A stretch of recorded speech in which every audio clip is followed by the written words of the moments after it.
किसान था जिसके 2 बेटे थे। वो बहुत ही आलसी और निकम्मे थे। वो अपने पिता को कामकाज में हाथ बटाने के बजाय आलस किया करते थे, इधर-उधर घूमते फिरते थे।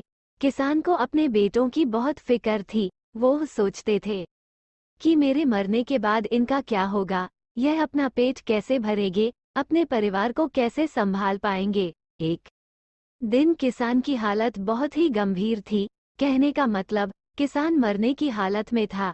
तभी किसान ने अपने दोनों बेटों को बुलाकर उनसे कहा कि हमारे खेत में एक खजाना गड़ा हुआ है, लेकिन वो किस जगह है उसकी जानकारी मुझे भी नहीं है, लेकिन खोदने बाद तुम्हें वो खजाना मिल जाएगा।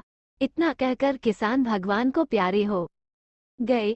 खजाने की खबर सुनकर दोनों बेटों के मन में लालच आ गया और वो दोनों खेत पर चले गए और खेत को खोदने लगे। खजाने के लालच में कुछ ही दिनों में पूरे खेत को खोदने के बाद वह घर जाकर बैठ गए और वह अपने पिता को कोसने लगे। इसी तरह कुछ महीने बीत गए और वर्षा ऋतु का आगमन हुआ।